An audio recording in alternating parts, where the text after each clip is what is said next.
الحمد لله الحكيم الذي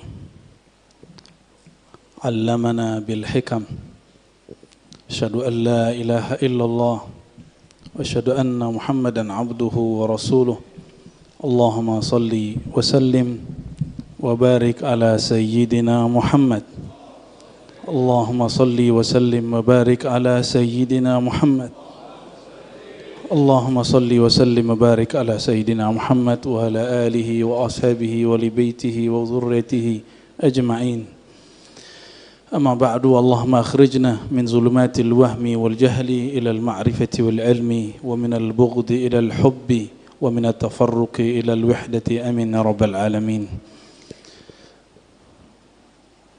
Puji syukur kepada Allah. Alhamdulillah kita masih dibersamakan dengan para ulama, para ahli zikir, para fuqaha, orang-orang yang bersanad kepada baginda Nabi Muhammad sallallahu alaihi wasallam. Agama tanpa sanad sama dengan orang ngaku dokter tapi nggak pernah kuliah. Sama dengan ngaku dokter tapi nggak pernah kuliah kedokteran. Cuma nulis aja namanya dokter. Ya. Dan sanad itu garansi kita dan itu adalah khususiyah hadil ummah, kekhususan umat ini. Maka kita syukuri kehadiran beliau-beliau yang saya hormati semua, para kiai, para masyayikh, para habaib, para mursyid, para khalifah-khalifah thariqah, para muqaddam, para pemimpin-pemimpin majlis yang tidak mungkin kami sebutkan satu persatu. Katanya tadi ada sahabat saya Kiai Ramli ini. Oh iya beliau ya. Masya Allah dulu kurus sekarang berjaya. Alhamdulillah ya. Dulu belum putih. Barakallah Kiai ya. Masya Allah. Kami dulu ngaji kepada Syekh Hasan Hitu ya, ada dulu Syekh Hasan Hitu dari Suriah masih hidup. Beliau buat sekolah tinggi agama Islam Asy-Syafi'i di Cianjur. Sayang nggak dibuat di Jakarta, dibuatnya di Cianjur. Itu yang ngajar rata-rata orang Suriah. Mereka Syafi'i, Asy'ari, bertasawuf. Ya, sayang adanya di Cianjur. Kalau di Jakarta, ramenya bukan main itu. Ya. Taib. Di depan saya ada kitab favoritnya antum semua ini. Kitab Al-Hikam. Ya.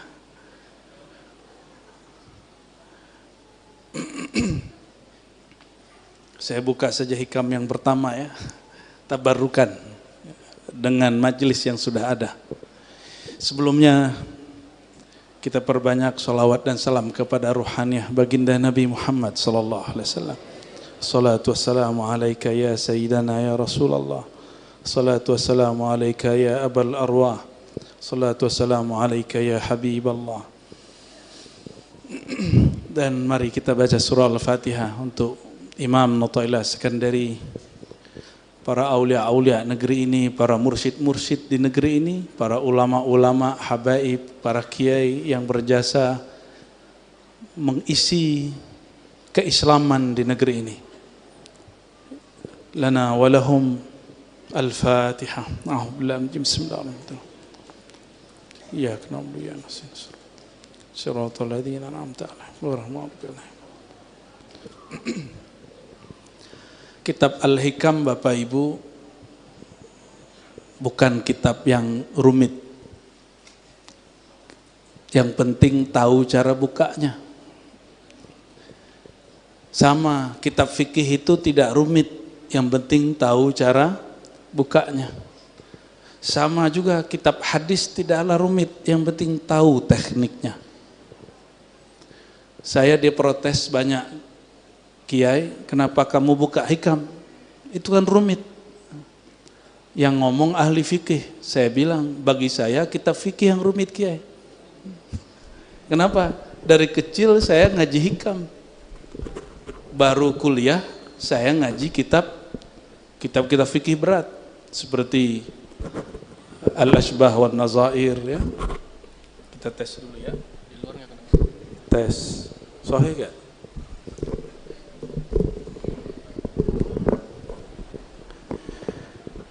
Kata orang ngaji akidah berat. Berat kalau nggak tahu cara bukanya. Dulu ada Abah Anom di Suryalaya. Salah satu muridnya buka ilmu tasawuf di TV. Diprotes oleh temannya. Diadukan si murid kepada guru. Oh, ternyata dari dulu sudah biasa murid itu cemburu sama murid yang lain. Diadukanlah si murid kepada guru. Ternyata di kitab-kitab kita baca sama.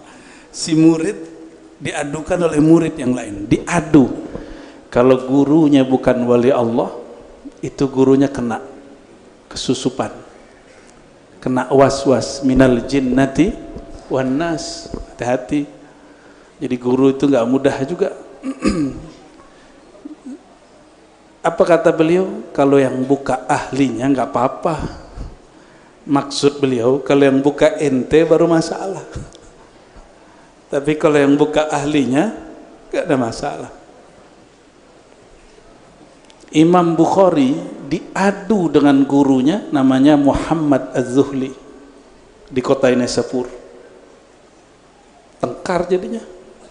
Tapi beliau kemudian menghindar terakhir. Ya, itu terjadi.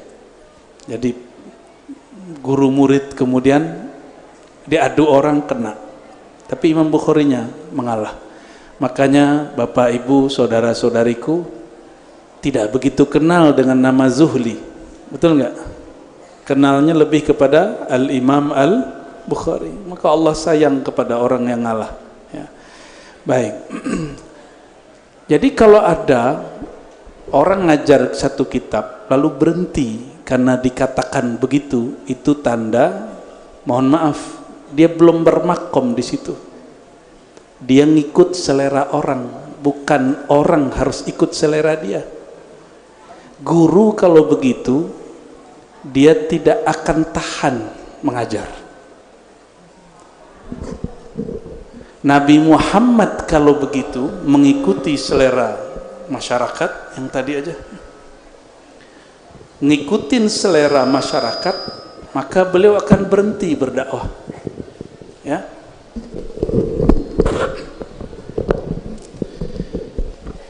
Nah, disinilah perlu seorang guru itu sebelum jadi dai, muallim, perlu melatih kolbunya untuk bersih dari syirik khafi.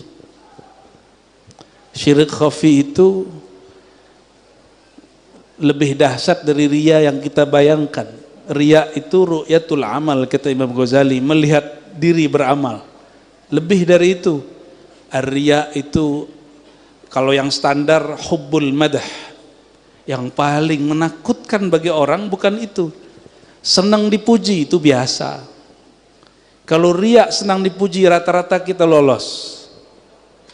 Tapi kalau riya yang kedua, khaufus syatam, takut dicaci, takut ada orang unlike, tidak suka, takut dibully, baru kena di situ, ketahuan nih syiriknya adakah di dalam. Saya yakin para kiai, para muallim, para ustadz, para jamaah pernah melakukan sesuatu, terus apa kata orang? Kamu nggak khawatir nanti diserang fulan? Kamu nggak khawatir nanti dikritik fulan? Jika itu bikin goyah, itu di kolbunya masih ada selain Allah. Hati-hati. Ya, latihan tauhid lagi kepada ahlinya. Ilmu tauhid di sini bukan ilmu jidal, bukan munazarah, tapi ilmu zauq, ilmu tauhid yang diwariskan oleh Sayyidul Arifin, Imamuna Abul Qasim Junaid Al-Baghdadi, ya, yang beliau katakan awwalu ibadatin, ibadah pertama itu adalah ma'rifatullah, mengenal Allah, bertauhid kepada Allah. Itu ibadah pertama, bukan sholat. Jadi harusnya orang tua ingatkan anak pertama bab tauhid dulu. Bukan sholat dulu. Kalau sholat dulu beban. Tapi kalau si anak sudah tahu bab tauhid, sholat itu nggak jadi lagi berat, ringan.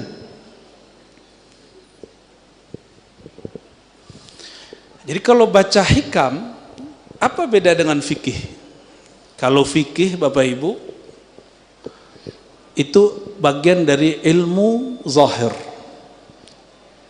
Ilmu akidah itu zahir juga, tapi akliyat, pakai akal. Maka dibagi sifat wujud, sifat nafsiyah, wujud, kidam, baqa, ya. Ada salbiyah, ma'ani, ma'nawiyah. Kotak-kotak begitu, itu akliyah. Kenapa? Karena pikiran kita itu suka disusun sesuatu di sini. Sedangkan ilmu ini, al-hikam, ini nggak perlu dihafal, Pak. Sorry ya, kalau ada guru maksain muridnya ngafal hikam, itu metode yang keliru. Hikam ini bab suluk. Murid suluk dia langsung hafal ini isinya, nggak usah dia kemudian persiapan ngajar. Dia suluk, lalu dia ngaji secara harfiah, nanti dia paham. Oh ini yang aku baca itu. Ada di bab suluk. Suluk thariqat apa saja? Apakah Syazili, apakah Naqsyabandi, apakah Samani, Qadiri, terserah thariqat, yang penting dia sahihah. Kalau mu'tabarah kan istilah orang Indonesia ya. Thariqat mu'tabarah itu istilah Indonesia. Coba tanya sama orang Mesir, ada nggak thariqat mu'tabarah? Bingung dia. Apa thariqat mu'tabarah? Ya, bagi mereka nyebut thariqah itu as-sahihah. Thariqat yang sahih. Bapak Ibu yang bukan Allah, sholatnya pakai mazhab apa? Bener? Bener nih? Bener? Itu sholat yang zahir. Sholat batinnya pakai mazhab apa? Karena Imam Ibn Athaillah dikalamkan gurunya Al-Mursi, Abu Abbas Al-Mursi qaddasallahu sirrahu. Beliau makomnya jangan ditanya. Bagi kita mimpi ketemu Nabi itu spesial, bagi beliau itu norak. Bagi beliau orang yang mulia itu bukan lewat mimpi, tapi orang yang menyadari dan memandang Nabi setiap saat. Fi ayyi makan, fi ayyi majal, fi ayyi sifatin wa zat, fi ayyi ismin minal asma'. Ternyata beliau futuh dalam salawat nur zati. Maka apapun dipandang oleh Imam Al-Mursi, yang dia pandang nur Nabi Muhammad sallallahu alaihi wasallam. Itu kajian basic bagi dia. Cuma ngamalin salawat nur zati dapat zauq, bukan terjemahan. Ya. Kenapa kajian tasawuf jadi berat? Kalau dipikirin. Gak usah dipikirin. Tasawuf itu bukan bab ma'kulat. Jadi ada akal, objek dia disebut ma'kulat. Itu ilmu tauhid, ilmu kalam, belajar sifat 20. Ilmu hadis itu hissi, maka objeknya disebut mahsusat. Mahsusat itu yang didengar, yang dilihat. Maka kalau ada orang dapat ijazah dalam mimpi, itu nggak sah secara ilmu hadis. Secara ilmu hadis. Tapi secara rohani bisa jadi benar. Jadi ahli hadis mungkin boleh berbangga dan mengatakan kami punya sanad 1000. Tapi bagi ahli rohani, mereka punya sanad yang lain. Ya. Betul secara ilmu hadis, Nabi wafat, maka selesai sudah. Hadis berhenti. Tetapi saya mau tanya, sebelum Nabi wafat, nurnya sudah ada? Sudah, benar. Muhammad Nurullah. Wafat baginda Rasulullah Muhammad bin Abdullah. Muhammad Nurullahnya hilang nggak?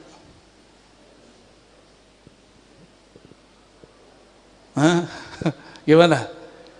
Sayyidina Muhammad bin Abdullah itu tanazzul namanya. Ya, kalau taroki ditarik ke belakangnya Muhammad Nurullah, ditarik ke belakangnya Ahmad Ruhullah. Itu kalau ditarik-tarik ke belakangnya. Dia juga. Ketika meninggal Sayyidina Muhammad bin Abdullah, Muhammad Nurullahnya masih ada nggak? Dulu belum ada Sayyidina Muhammad sallallahu alaihi wasallam. Nabi Adam bertawassul dengan Nabi Muhammad sallallahu alaihi wasallam. Itu tawassul dengan siapa? Muhammad Nurullah.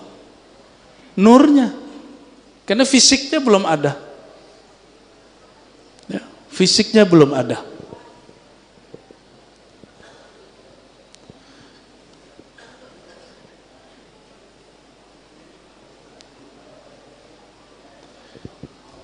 Oke, saya kasih pertanyaan lagi.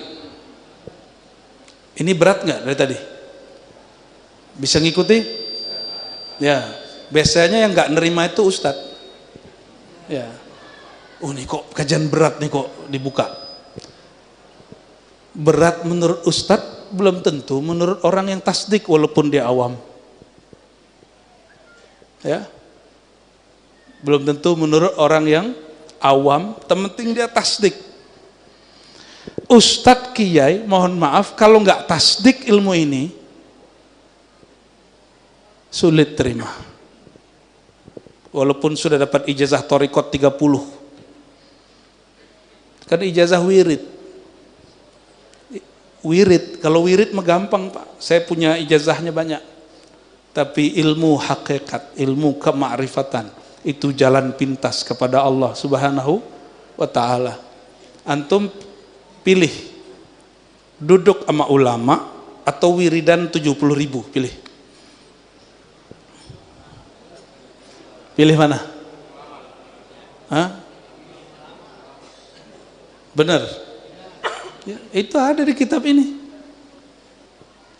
Bahkan duduk bersama ulama afdal daripada uzlah. Jangankan wirid, ente uzlah.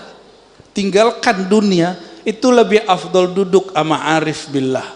Tapi ulamanya arif, bukan ulama yang merendahkan ilmu ma'rifatullah. Makanya al-isnad minad din itu penting, berguru itu penting. Karena kalau gurunya tukang ejek ilmu ma'rifat, nanti muridnya tukang ejek. Kalau gurunya suka merendahkan, apa itu? Nanti dia suka begitu juga. Jadi benar-benar hati-hati ya. Berguru itu mah hati-hati. Ya. Sekarang Muhammad Nurullahnya masih ada nggak? Benar. Serius. Ya. Terus kenapa antum harus minta mimpi ketemu Rasulullah? Ya. Nggak perlu mimpi ketemu Rasulullah kalau sudah melihat secara hakikat.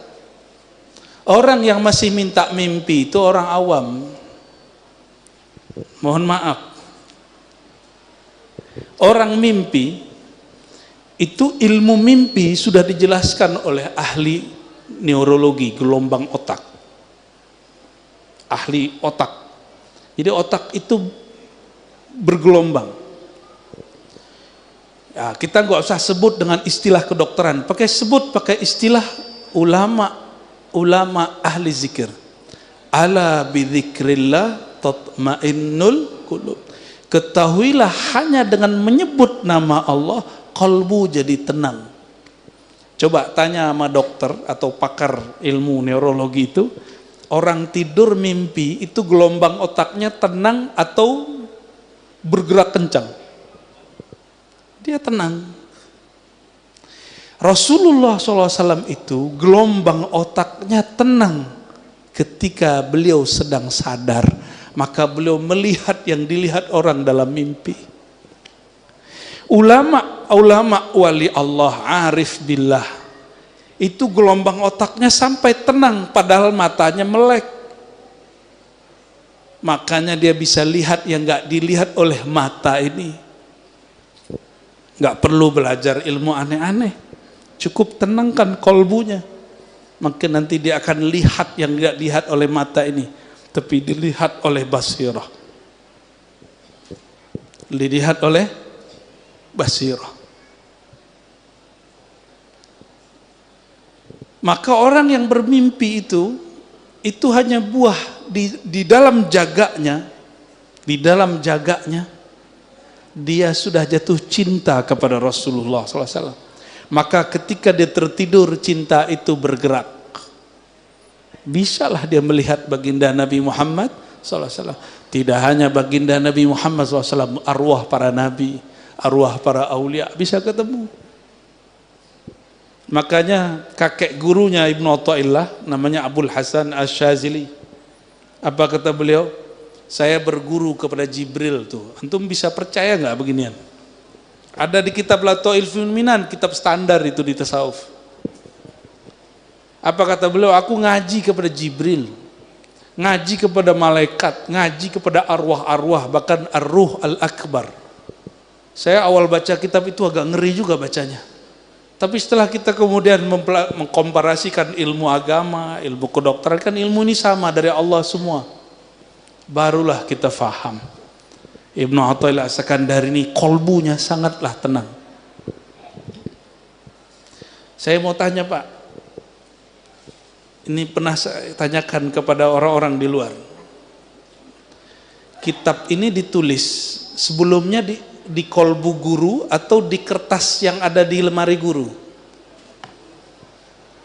Sebelum buku ditulis, ilmunya di mana? Di kertas yang lain atau di kolbu guru? Maka untuk memahami kitab Al-Hikam mesti pakai kolbu. Mesti pakai kolbu. Jadi ini ilmu kolbu. Jadi cara supaya memahami satu kitab itu mudah, pahami dia dengan kuncinya. Jangankan ini, anggap ilmu itu rumah, ada pintunya. Kalau kita punya rumah 2 pintu, salah kunci kebuka nggak? Padahal masih satu rumah. Oke, saya ulangi. Punya rumah nggak? Oke, ada pintu di rumah.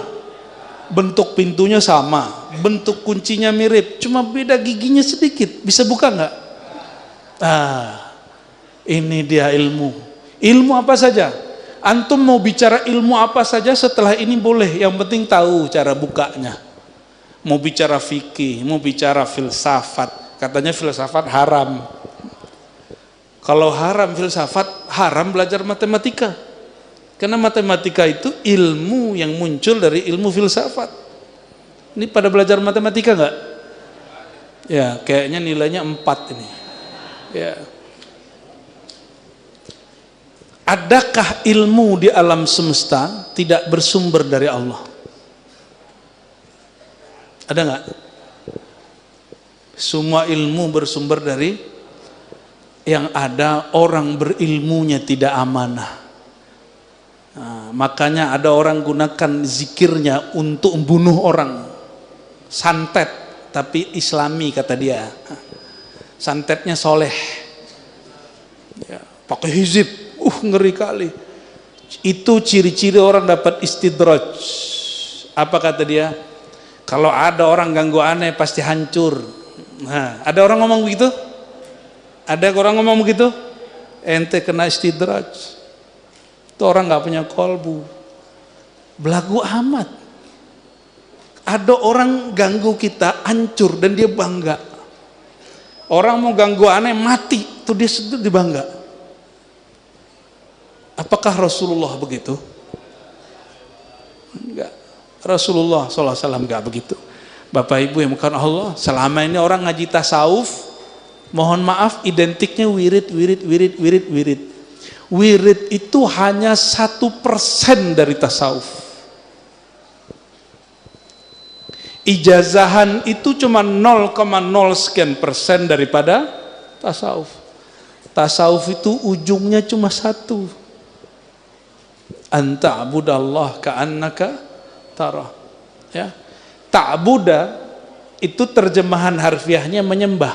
Tapi kalau terjemahan Sayyidina Abdullah bin Abbas, anta'rifa, engkau mengenal Allah seakan-akan melihatnya.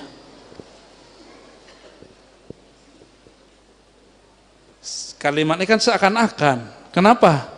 Karena melihat Allah nggak pakai mata. Kenapa melihat Allah nggak pakai mata? Karena Allah bukan fisik. Jadi kok ada orang ngomong hari ini begini, Emang Allah ada? Kok nggak kelihatan? Nah, itu kurang cerdas itu. Ya, walaupun dia belajar filsafat 10 tahun, 20 tahun, itu kurang cerdas. Kenapa? Allah itu bukan materi. Terus dia bilang, kalau Allah ada kenapa nggak kelihatan? Mata ini hanya melihat yang materi. Yang tidak materi nggak kelihatan oleh mata. Jangankan Allah, lapar aja nggak kelihatan sama mata. Lapar itu materi atau rasa? Mata lihat nggak orang jatuh cinta? Jatuh cinta itu rasa. Makanya ada orang, bapak-bapak ini, abang-abang, mas-mas ini GR. Dikira orang senang sama kita, padahal dia senang main samping kita. Salah lihat. Pernah kejadian nggak? Ya, korban patah hati ini ya. Jadi mata, dia hanya melihat yang fisik. Allah tidak dilihat dengan yang fisik, kecuali af'alnya Allah. Bisa kita lihat dengan fisik. Jadi marahlah seorang ustadz di kampung seberang sana, saya nggak boleh cerita kepada kami. Ente bilang Allah nggak bisa dilihat, saya lihat Allah katanya. Waduh, ngeri kali Pak. Ente ngeliat Allah? Iya, saya ngeliat Allah dirimu. Waduh. Terus di tembok kelihatan juga? Iya.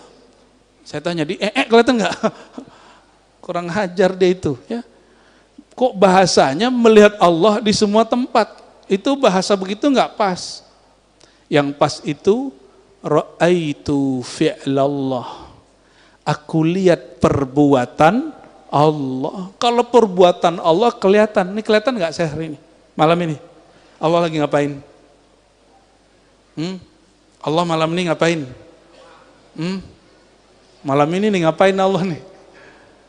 Lagi dudukin saya di atas mimbar, terus bicara depan antum, ya itu salah satu perbuatan Allah. Yang terlihat perbuatan Allah, bukan Allah. Ngaji halus sunnahnya begitu. Kalau mata nggak bisa lihat.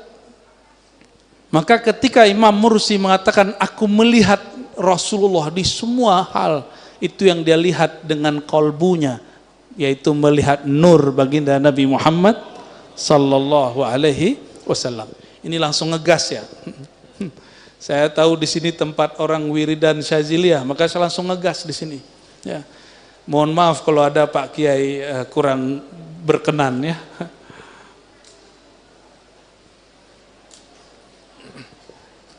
Jadi belajar tasawuf bukan diakal-akali.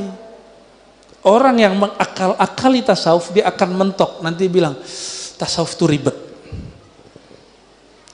Ya. Sama ahli fikih belajar ilmu hadis, kata dia ribet. Hadis saja harus dipretelin. Emang kalau ribet terus tak berhenti? Kata ahli hadis, ahli tasawuf itu ribet. Masa percaya sama kalam dalam mimpi? Kata siapa? Ahli. Akhirnya setelah itu muncullah ahli hadis plus sufi. Dia ahli hadis plus sufi. Contoh, ada yang kenal Imam Kusyasy? Orang Betawi ngasih nama anaknya Kosasih. Ah, itu dari Kusyasy. Imam Kusyasy, imam di Madinah, itu megang 40 tarekat dan dia muhaddis. Sanad hadis saya ke beliau. Beliaulah ya, kita ngambil sanad melalui guru-guru kita, ada yang disebut ilmu maratib as-sab'ah, martabat 7. Itu dari ahli hadis. Gak ribet. Ya. Maka Bapak Ibu yang mengasihi Allah, ilmu tasawuf itu tidaklah sulit kalau dibuka dengan kuncinya. Kuncinya ilmu tasawuf apa? Cuma 2 geriginya. At-tasdiq wa taslim. Apa kuncinya? Tasdiq, taslim. Tasdiq percaya, percaya itu di kolbu, taslim dengan ruh. Ruh itu menyerahkan total kepada Allah Subhanahu wa ta'ala. Maka ilmu tasawuf bukan ilmu akal, bukan juga ilmu fisik. Ilmu tasawuf bukan bicara wiridannya berapa. Ya, wiridan itu masih belum, dia masih tarekat zahir. Ya, mohon maaf. Wiridan itu thariqah. Beda syekh, beda thariqah. Kalau tasawuf gak berubah-ubah, thariqah boleh berubah. Boleh dicek. Syaziliyah yang di Mesir, Syaziliyah yang di kampungnya Imam Syazili, Syaziliyah yang di sini, beda nggak amalannya? Beda. Coba ya cek. Yang sama paling cuma wirid asas. Astagfirullah 100, la ilaha illallah 100, sallallahu ala Muhammad 100, lalu subhanallah subhanallazim, itu paling. Selebihnya ada perbedaan-perbedaan. Kenapa? Karena thariqah itu berubah, revisinya ada setiap masa. Di Mesir ada Syekh Ali Jum'ah, ada Syekh Yusri, itu gurunya sama, tapi kumpulan zikirnya ada yang nambahin, ada yang tidak. Di sini pakai hizib bahar nggak? Hizib bahar. Syekh Ali Jum'ah nambahkan, Allahumma sakhir lana asy-syamsa wal qamar kama sakhartahuma li sayyidina Muhammad. Ada nggak di hizib bahar kita? Nggak ada. Ditambahin oleh beliau. Jadi kalau wiridan itu akan berubah-ubah. Ya. Mohon maaf, thariqat Qadiriyah. Pasti ada yang orang Qadiriyah yang hadir. Qadiriyah yang saya kenal dulu nggak ada zikir 165, zikirnya cukup 11 atau kalau mau serius 100. Tapi Syekh Ahmad Khatib Sambas, beliau mengajarkan muridnya 165. Maka disebutlah Qadiriyah wan Naqsyabandiyah. Di tempat yang lain beda lagi. Ah, itu jalan. Tapi kalau tasawuf gak berubah. Bapak Ibu yang karena Allah, ini sering saya sampaikan. Ini yang paling mudah sebelum baca yang pertama. Kita ini sudah bertasawuf tanpa disadari. Contoh, kita bilang ke anak, nak yang ikhlas ya, jangan pamrih. Itu adanya di kitab fikih, akidah atau tasawuf? Di mana Pak? Tasawuf apa fikih? Ya, kita ngomong ke anak, nak yang penting kamu jujur. Ayah tidak marah. Jujur itu ada di kitab mana? Tasawuf, fikih apa tauhid? Tasawuf. Benar? Oke. Kita ngomong ke orang ketika dapat musibah, isbir, kamu yang sabar ya. Sabar itu di kitab mana? Tasawuf. Berarti hari-hari kita sudah terus kenapa antum tidak mengkaji tasawuf kepada sumber aslinya? Itulah sebabnya saya agak khawatir ya, agak kecewa. Justru yang menjauhkan umat dari tasawuf itu ustadz-ustadz juga. Ya, semoga ustadz yang hadir, kiai yang hadir tidak begitu. Ya. Sepakat?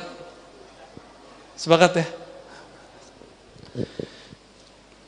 Baik, kita masuk ke hikam nomor pertama. Bismillahirrahmanirrahim.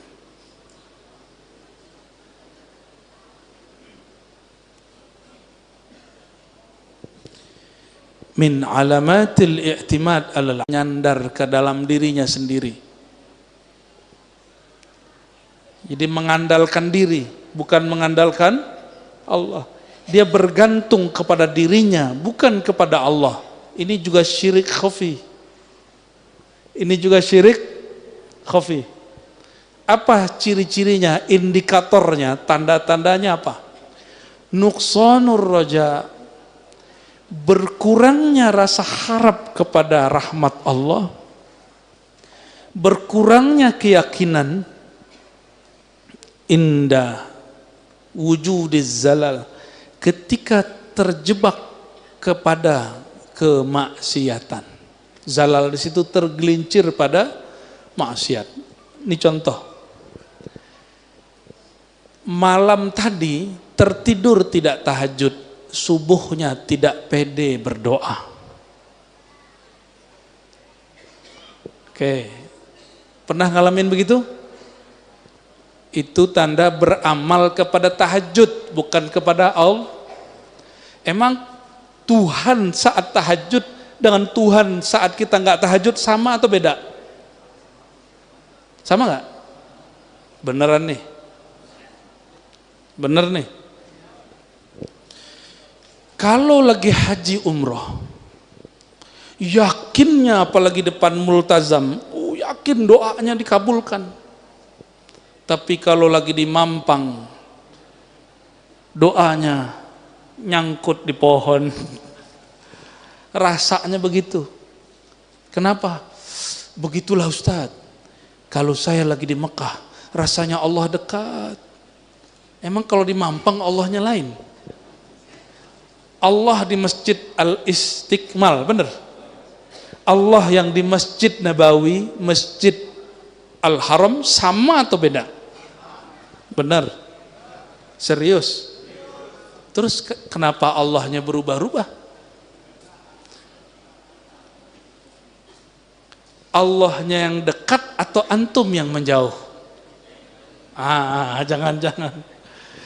Yang ada, kalau antum di Mampang, suasana hatinya tidak fokus, sehingga terasa jauh. Kenapa? Amalnya sedikit. Ya.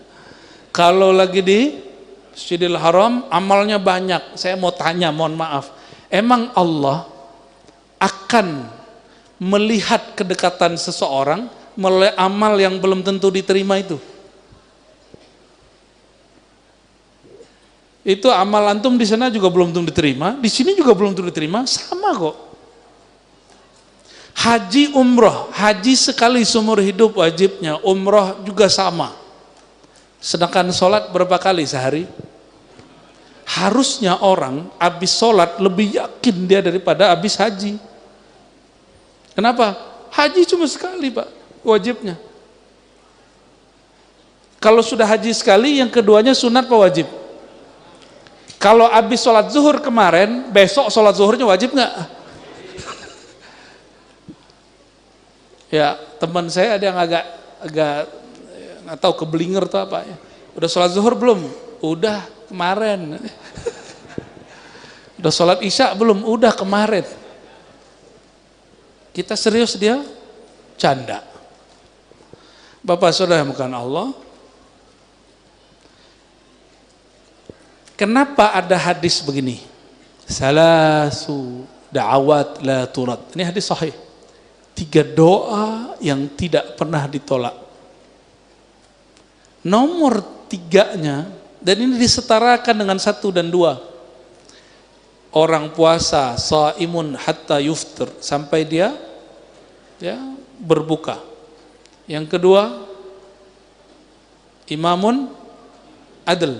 Yang ketiga, mazlum, doaul mazlum wa in kana kafiron, doa orang dizolimi meskipun dia kafir. Nih perhatikan, orang kafir dizolimi, dia lupa kalau dia lagi kafir itu. Jadi ada orang ateis disiksa sama orang, apa dia? Semoga Tuhan menyiksamu kembali, padahal dia ateis. Lupa kalau dia ateis. Ya. Ada dosen kita di Ciputat dulu, ya, dosen dari dosen kita juga malah nggak percaya takdir, tapi nggak dapat rezeki anak, keceplosan, mungkin ini sudah takdirku. Ujung-ujungnya balik. Alam bawah sadar dia begitu. Cuma gagah-gagahan kalau di kampus kan keren kalau bilang takdir gak ada, ya kan? Min alamatil i'timad alal amal nuqsanur raja' inda wujudiz zalal.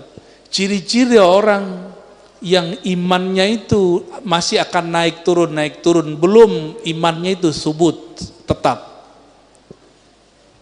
Kalau dia tidak soleh, keyakinannya berkurang. Kalau dia soleh, keyakinannya mantap.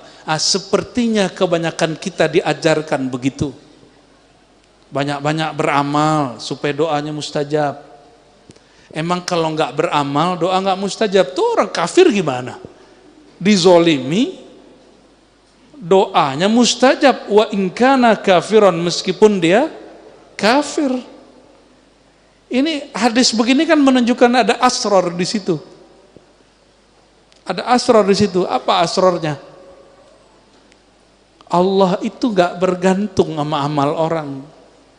Allah itu bergantung dengan zonnya orang. Itu kaidah ada di Sahih Bukhari. Ana inda zanni abdi. Itu sahih atau tidak sahih? Ada di Sahih Bukhari loh itu. Allah berkalam dalam hadis qudsi. Aku berdasarkan zanni abdi. Bukan inda amali abdi. Bukan berdasarkan amal zahirnya hambaku. Hati-hati, ini masih koma. Kalau begitu gak usah tahajud dong. NTPA namanya itu ya. Gak begitu memahaminya. Masih ingat ada ungkapan an-niyah afdal minal amal. Ada itu? Kerja hati, amal hati namanya niat, itu lebih tinggi daripada amal jawareh. Amal tubuh. Makanya Allah itu mengatakan celaka bagi orang yang sholat karena baru zohirnya. Di kolbunya ternyata ada riya dan melalaikan waktu. Sang waktu itu adalah Allah Subhanahu. Jadi kalau disebut alladzina hum an salatihim sahun, mereka terhadap sholatnya mereka lalai. Sholat itu kan berkait dengan waktu. Waktu itu ad-dahru. Allah lah sang waktu. Maka orang ingat waktu pasti ingat Allah. Jadi zikir itu enggak hanya subhanallah, subhanallah. Orang ingat waktu. Al-waktu inda ahlillah. Al-waktu inda ahlillah. Waktu menurut kekasih Allah itu naik nafas, turun nafas. Naik nafas, turun nafas. Kalau menurut Bapak Ibu apa? Itu ya? Jam itu ya? Mana jamnya? Itu doang tuh. Yang di tangan itu.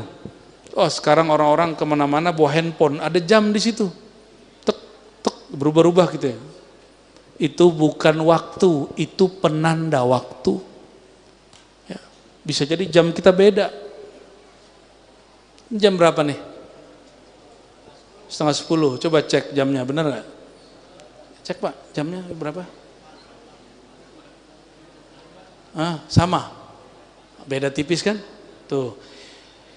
Waktu ngikutin jam ini atau ini ngikutin jam waktu yang sebenarnya? Sholat itu ketika ada jadwal imsakiyah atau sholat zuhur nih contoh, ketika matahari menyingsing, tergelincir. Yang mana? Sholat zuhur itu, ya udah yang paling gampang deh, berbuka puasa kalau sirine bunyi, atau karena matahari terbenam. Mungkin nggak sirine bunyi jam 5?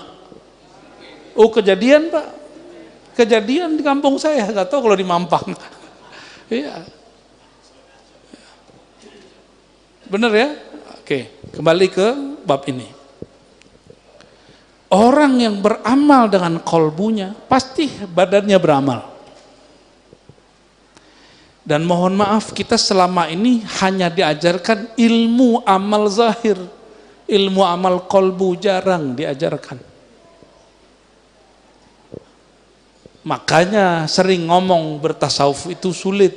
Akhirnya banyak orang ngomong begini sekarang, jujur nggak hidup loh, itu kan? Hari gini jujur nggak hidup loh. Ada orang ngomong begitu sekarang. Karena kita tidak mengajarkan tasawuf dari basic. Karena ustadz-ustadz, mohon maaf para kiai, sering mengatakan tasawuf itu berat. Kalau bagi saya yang berat itu zikir 1000, tahajud, itu berat tuh. Tapi kalau jujur itu nggak berat. Ya. Selama ini yang antum bayangkan tasawuf wirid, ya kan? Bener. Itu belum ujung tasawuf. Itu baru jalan menuju tasawuf. Nah, orang udah rame tuh. Karena kalau dalam jalan ini nanti ada tour leadernya. Namanya mursyid. Mursyidnya meninggal tengah jalan, berebut jadi sopir. Berebut jadi tour leader. Waduh. Maka Imam Sya'rani mengatakan hati-hati terhadap bab kemursidan, bab pemimpin majlis, pemimpin zikir. Di situ nanti syaitan bisa masuk. Hati-hati. Di situ ada egois. Ada orang berebut di situ, ya, sudah banyak, dan itu bukan hanya terjadi di Indonesia, terjadi dari masa ke masa.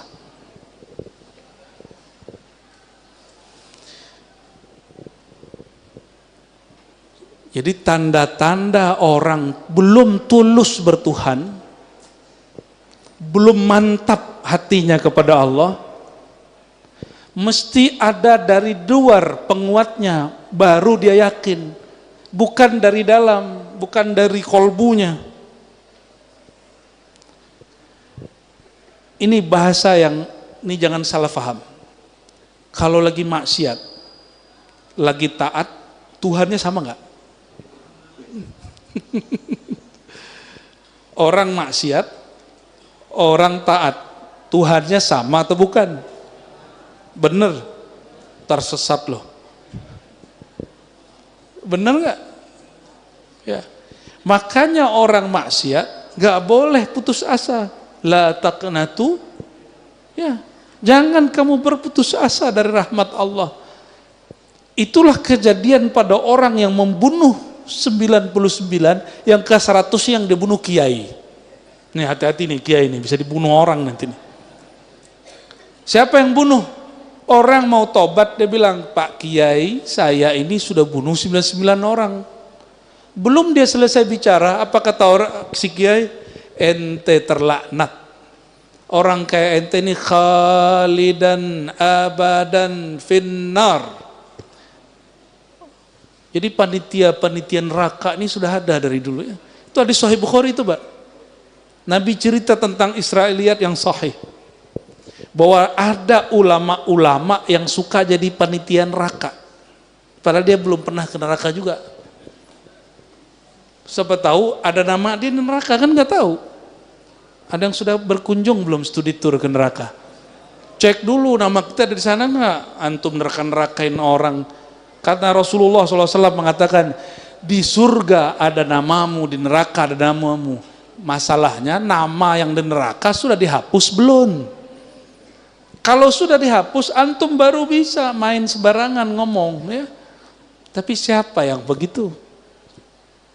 Ya, maka Sayyidina Al-Hasan Al-Basri mengatakan di Sahih Bukhari diriwayatkan, man amina minan nifaq fahuwa munafiq. Siapa yang merasa dirinya aman dari maksiat hati, yaitu kemunafikan, maka orang itulah munafik.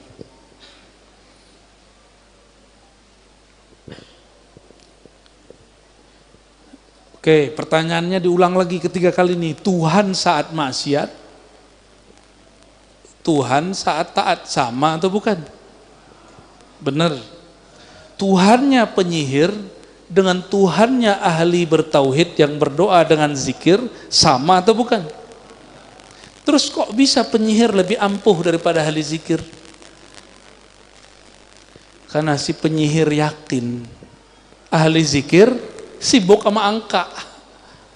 Belum, kurang 3. Ijazah dari 2 aneh harus sekian, kalau kurang nggak ampuh. Sibuk sama angka.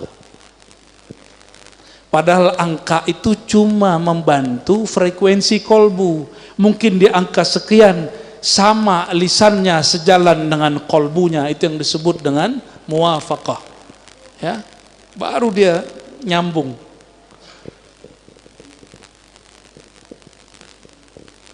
Jadi gimana? Orang ahli sihir, mantranya sihir, dengan wiridnya ahli zikir, Tuhannya sama nggak? Benar. Sekarang ada orang nggak berzikir, juga tidak bermantra dengan sihir. Tuhan dia masih sama nggak dengan yang berdua tadi? Sama. Tuhannya Nabi Muhammad SAW dengan Tuhannya iblis sama nggak? Bener. Cuma mereka beda jalan.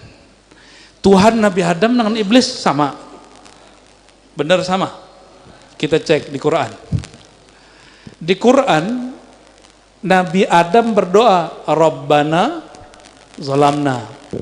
Orang pakai na menunjukkan beliau ini merendah, nggak egois. Ya Allah, kami salah. Padahal Nabi Adam yang jebak siapa? Iblis. Tapi kalau iblis ngomong apa? Rabbi anzirni. Ya Allah, wahai Tuhanku, bukan Tuhan kami. Yang diminta oleh iblis apa? Kekal sampai kiamat. Nabi Adam menyalahkan dirinya, sedangkan iblis tidak menyalahkan dirinya. Itu aja bedanya. Tuhannya sama. Tuhannya sama. Oke. Ini pertanyaan-pertanyaan begini untuk merangsang yang terpendam, Pak, selama ini. Karena selama ini orang anggap ilmu ini berat, padahal ringan. Nabi Khidir. Ngapain Nabi Khidir? Waktu ketemu Nabi Musa, Nabi Khidir ngapain? Perahu dibolongin. Terus apa lagi? Anak dibunuh. Terus apa lagi? Ya? Ya, oke. Abad 3 berarti ya? Oke. Ketika Nabi Khidir ditanya, jawaban dia apa?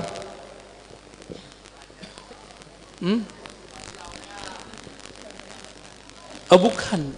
Jawaban dia tentang ilmu hakikat ini. Wa ma fa'altuhu. Gimana ayatnya? Tidaklah aku melakukan itu dari perintah diriku. Tapi nggak nyalahin Allah.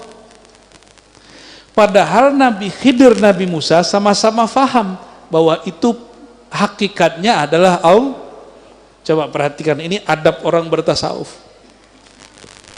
Walaupun secara hakikat yang mencabut nyawa anak kecil, yang menggerakkan Nabi Khidir itu Allah, yang menggerakkan Nabi Khidir rusak kapal itu Allah, tapi secara adab ahli ma'rifat tidak boleh dikalamkan.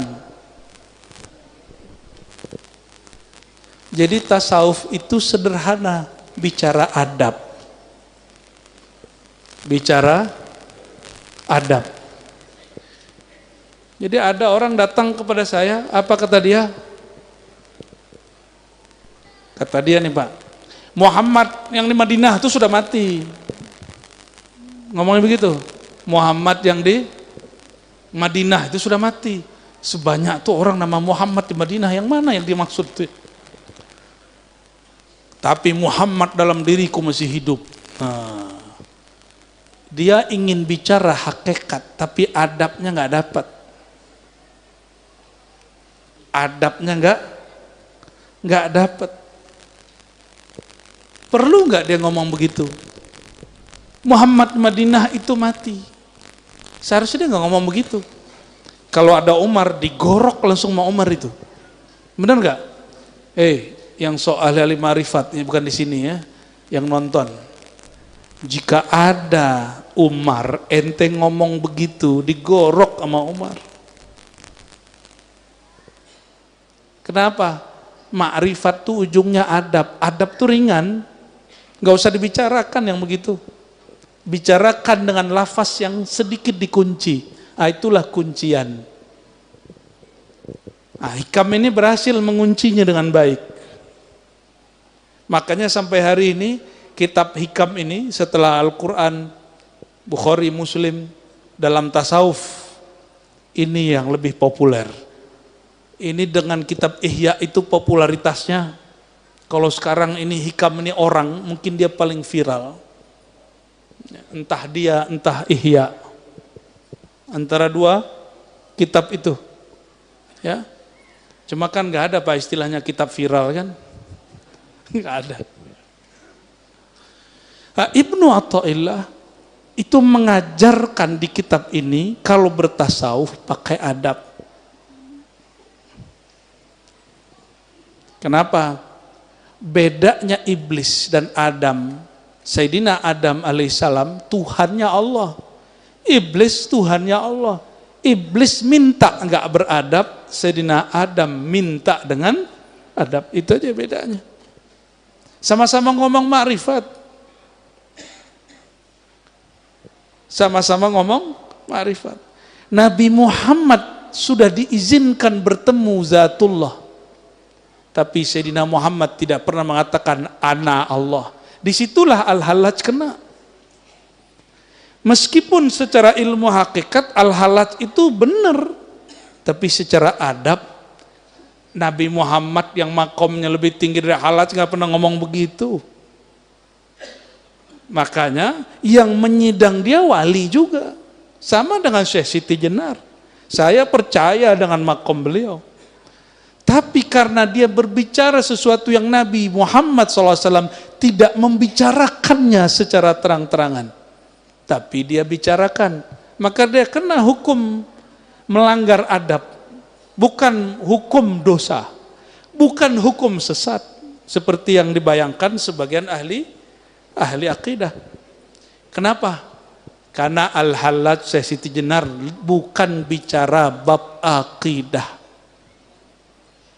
Nah, ini rumus kepada kiai-kiai yang masih ngotot bilang Al-Hallaj itu kafir, Syekh Siti Jenar itu sesat, itu salah kamar. Ini imam bukan bicara bab tauhid versi ahli kalam. Ini imam bicara tauhid versi ahli hakikat. Maka di atas hakikat ada ma'rifat. Ma'rifat itu disebut al-ma'rifah al-muhammadiyah. Ma'rifat Sayyidina Muhammad, ma'rifat abdun. Maka disebut dalam surat Al-Isra, subhanalladzi asra bi abdihi. Abdun itu adalah puncak adabnya ahli ma'rifat. Meskipun beliau kalau lagi ahwal, lagi kerja bakti mau perang, apa kata beliau? Ma khalallahu batila ala ma khalallahu batila. Sahih Muslim, Sahih Bukhari. Ketahuilah selain Allah batil sia-sia tiada. Nabi ditanya bab hakikat. Ya, Nabi bersenandung dengan bab hakikat. Diambil kalam labid. Baik. Jadi Allah dulu sekarang sama? Sama enggak? Sebelum kita sholat, saat kita sholat, setelah kita sholat, Allah aja sama enggak? Benar. Sebelum kita doa, saat kita doa, setelah kita doa, pengetahuan Allah bertambah apa berkurang? Atau sama aja? Saya ulangi, ini pertanyaannya agak panjang. Sebelum antum doa, lalu setelah berdoa, pengetahuan Allah tentang hajat antum bertambah atau sama?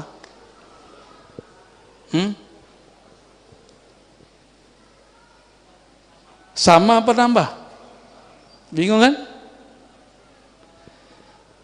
Inilah, jadi ternyata belajar sifat 20 itu mesti selalu berkolerasi dengan tasawuf. Kalau enggak ada zauknya. Salah satu nama dan sifat Allah itu alim. Di sifat ma'ani ilmun, ma'nawiyah kaunuhu aliman. Benar enggak? Allah itu tahu. Saya tahu karena diberitahu.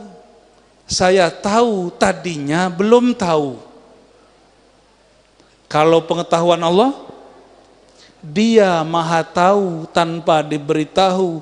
Dulu dia tahu, sekarang dia tahu, nanti dia tahu. Itu tidak berubah, sama. Maksud saya paham gak ujungnya? Kata doa. Doa itu memberitahu ke Allah atau bukan? Halo, antum kalau doa lagi ngasih tahu Allah atau bukan? Ngasih tahu. Minum dulu. Nyesek juga kalau begini nih.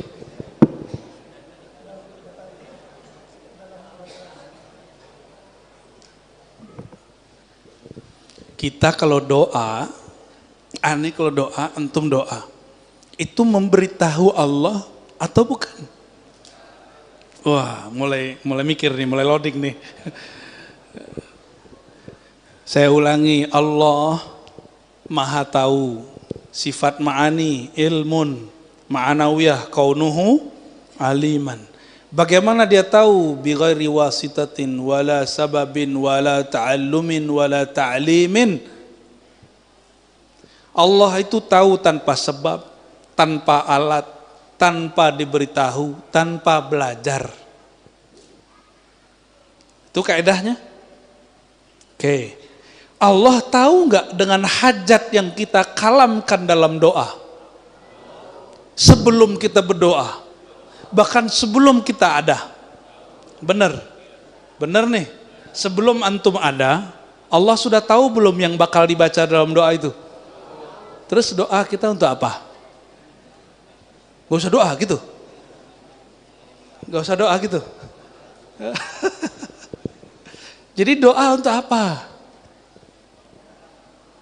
Ya, ini yang terpendam nih, kecerdasan terpendamnya ini ya. Orang ngaji hakikat ma'rifat pasti cerdas rohaninya. Walaupun di sekolah IQ-nya rendah. Batin dia nanti akan bahagia. Karena itu terpendam, biasa dipukul-pukul terus tasawuf tuh rumit. Akhirnya otaknya yang tadinya sudah mulai mau serius, mundur lagi. Ntar belajar tasawuf ente gila. Mau serius, mundur lagi. Betulan tetangga ada yang gila, habis talqin sama Syekh Fulan. Ternyata kita kena prank, orang ini sudah gila duluan, baru talqin. Nih saya pastikan, orang yang gila belajar tasawuf, dia sudah gila duluan.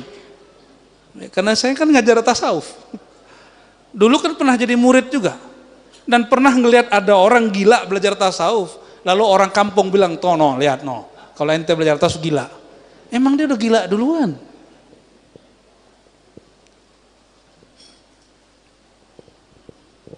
Oke.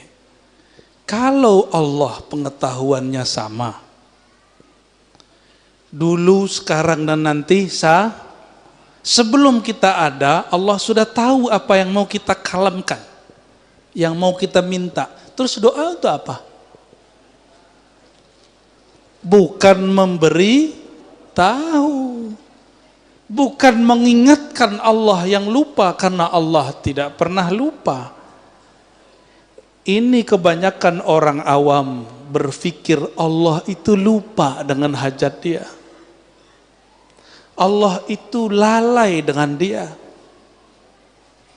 Makanya wajib belajar sifat 20 digabungkan dengan ilmu tasawuf, baru bernilai hafalan sifat 20-nya. Kalau enggak cuma ngapalin isi kitab, zauknya enggak ada, rasanya enggak ada. Oke, kita clearkan benar-benar. Antum doa sekarang untuk apa? Ngasih tahu Allah lagi. Kan Allah udah tahu, ngapain dikasih tahu? Apaan tuh?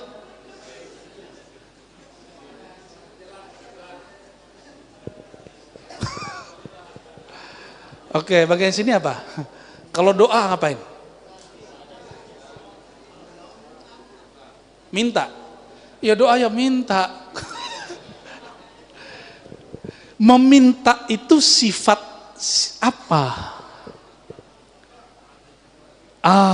Itu dia. Sifat kehambaan. Ta'abbud, sifat ubudiyah. Jadi walaupun secara hakikat saya tahu Allah sudah mengerti hajat, secara hakikat kan gak perlu doa lagi Pak. Benar gak?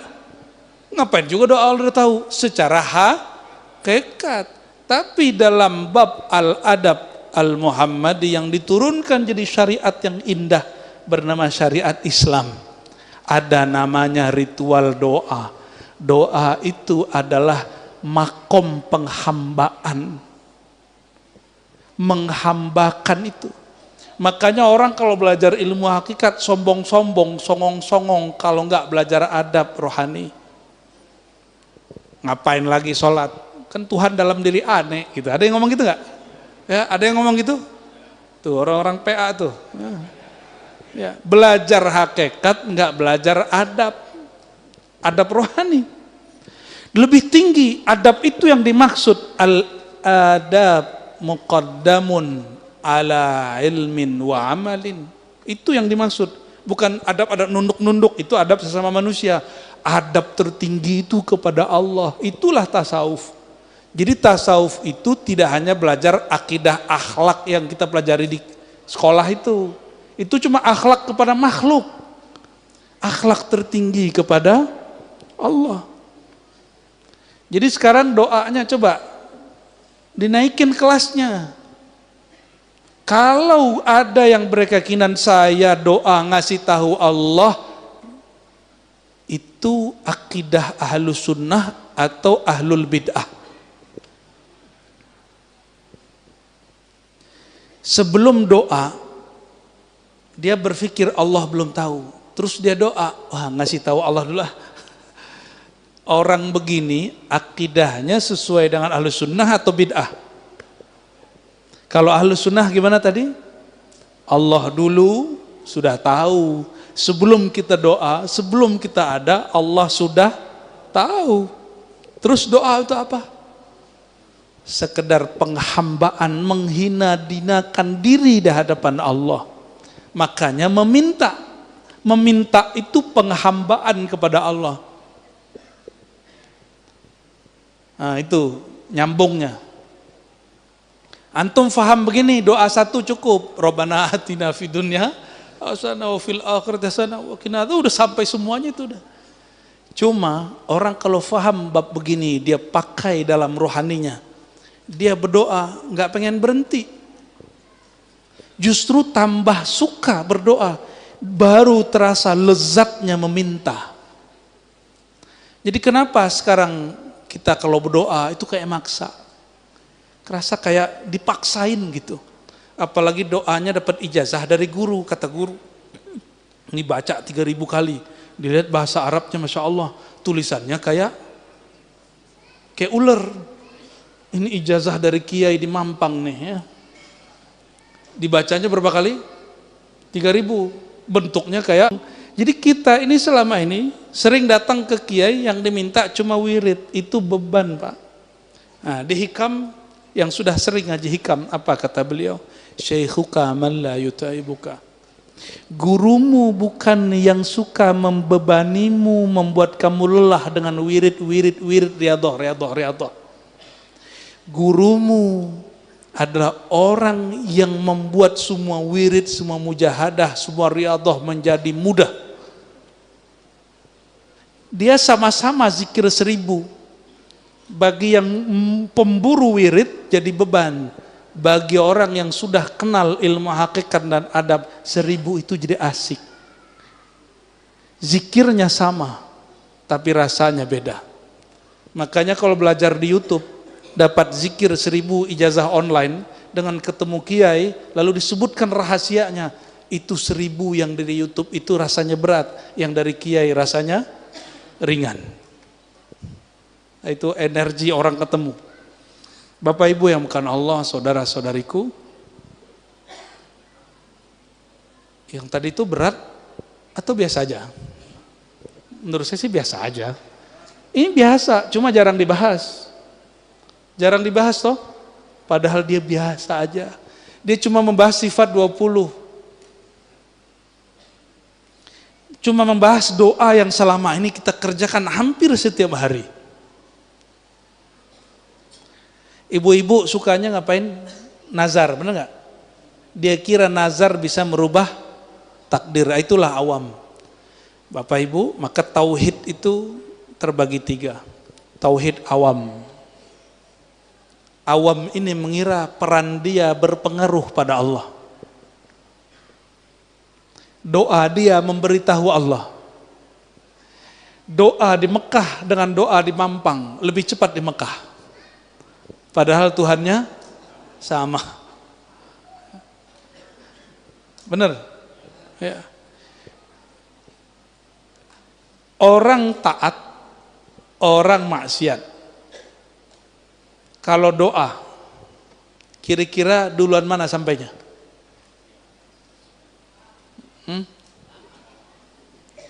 Lah sama-sama nyampe. Emang Allah jauh dari orang berdoa? Allah jauh nggak dari orang berdoa? Sejak kapan Allah jauh? Sejak kapan Allah jauh? Yang jauh itu si hamba merasa jauh. Allah pernah jauh nggak? Allah nggak pernah jauh. Ini jugalah perdebatan antara orang yang mengharamkan tawasul. Kata yang mengharamkan tawasul, Allah kan dekat. Betul Allah dekat, tapi ente sudah merasa dekat belum? Kalau belum merasa dekat, sebutlah nama orang yang dekat. Tapi bukan minta kepada dia. Itulah hakikat tawasul. Jadi di Inggris itu beberapa ada ulama perempuan, satu Wahabi, satu Ahlu Sunnah dari India dua-duanya. Itu hijrah ke Inggris. Itu di live kan debat mereka. Apa kata si ulama perempuan Wahabi ini? Untuk apa kamu bertawasul? Innallaha qarib. Allah itu dekat. Ud'uni astajib lakum. Ya. Berdoalah, pasti aku jawab. Apa kata yang Ahlu Sunnah, yang perempuan? Betul, ayat yang kamu baca benar. Masalahnya bukan Allah dekat. Masalahnya apakah rasa dekat itu ada di hatimu? Karena rasa dekat itu belum muncul di dalam hati, maka sebutlah nama hamba Allah yang dekat. Sayyidina Muhammad sallallahu alaihi wasallam, Syekh Abdul Qadir Jilani, Abul Hasan Syazili, Bahauddin Naqsyabandi, terus sebut saja. Yang suka tawasul, saya mau tanya ini survei langsung. Minta ke Syekh Abdul Qadir atau minta ke Allah? Berarti tidak syirik. Jadi kasih tahu sama mereka yang bilang tawasul itu syirik, ya. Nah, kembali ke sini. Nah, ini bagian. Ini sampai jam berapa nih, Pak?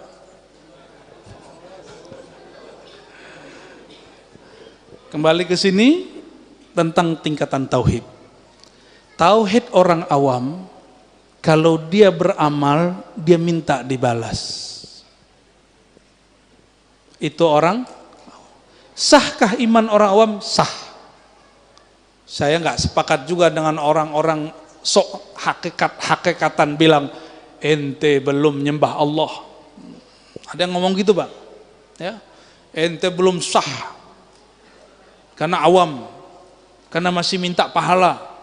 Ada yang ngomong begini sama kita, saya ini tidak harap surga, nggak takut neraka. Beneran? Itu kita tunjukin api takut dia.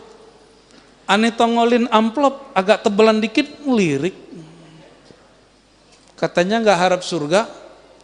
Kita bawa nih santri kita yang agak cantikan. Apa yang terjadi? Matanya melotot, liatin. Di sorga itu isinya begitu-gitu. Jadi ngomong tidak harap surga dan neraka, tapi giliran kita bawa baru sedikit bau-bau surga, sudah melirik. Nah, ngaji hakikat tapi tidak sesuai adabnya. Bapak Saudara makan Allah, kita tidak pernah menolak imannya orang awam. Iman mereka sah, ibadah mereka sah.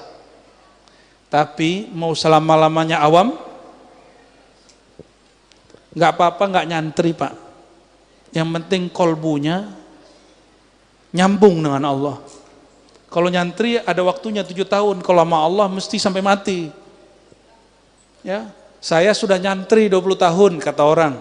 Nyantri, kalau ke Allah nggak bisa ngomong gitu. Saya sudah bertuhan kepada Allah 20 tahun, sekarang enggak. Bisa nggak? Nggak bisa. Oke. Maka mesti naik kepada tauhid yang kedua. Tauhidus salikin, tauhid orang yang sudah mulai bersuluk menempuh jalan. Para pesuluk ini yang dia cari ketenangan jiwa. Tambah tenang, maka dia cari.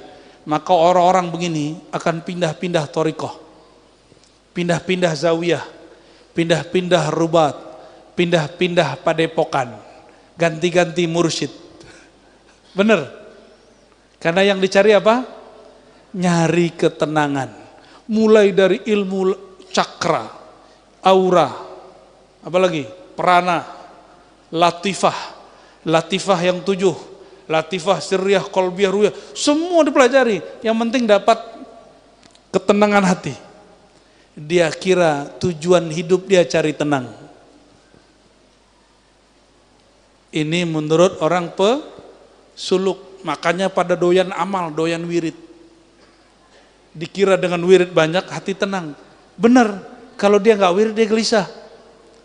Padahal yang menurunkan ketenangan bukan wirid. Siapa yang nurunin ketenangan? Benar.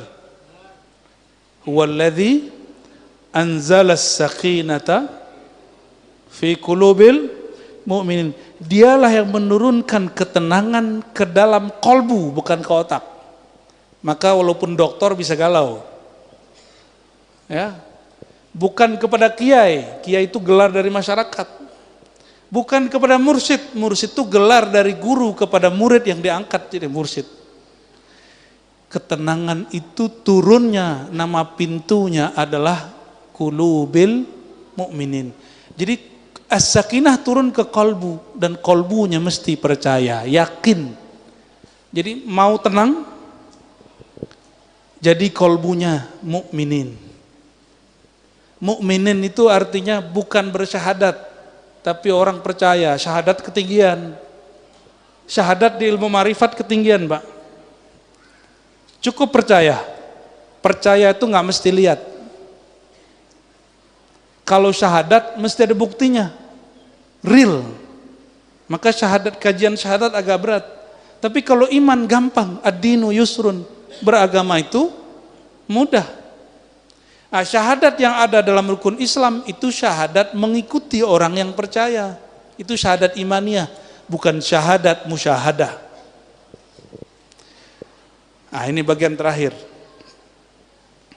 Tenang itu Tuhan atau bukan? Bukan. Maka nggak usah cari ketenangan. Cukup kolbunya dijadikan mukmin, pasti turun ketenangan. Siapa yang turunin? Allah. Maka tauhid yang ketiga, dia nggak nyari tenang, dia nggak nyari cahaya, dia nggak cari aura, dia nggak cari prana, dia nggak mencari cakra dan latifah, dia nggak cari hikmah. Apa yang dia cari? Ilahi anta maksudi.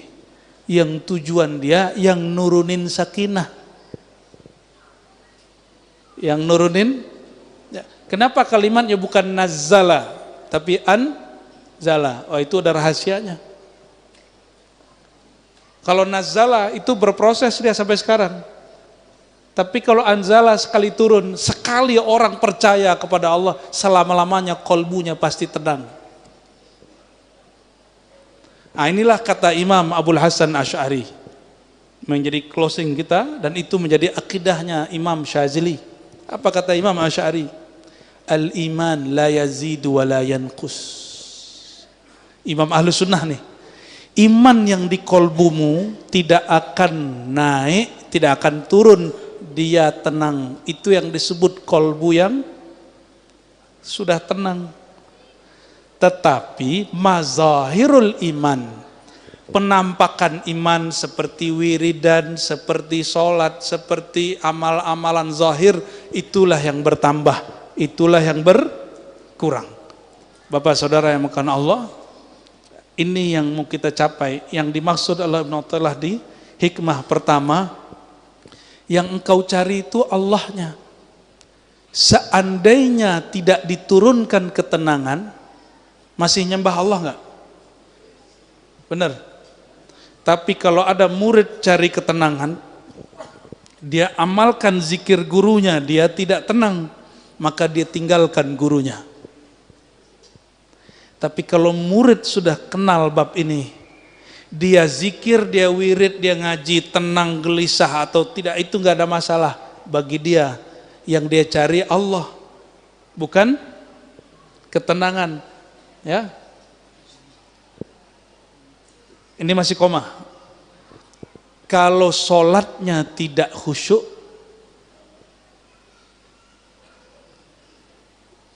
lalu ada sholat yang khusyuk.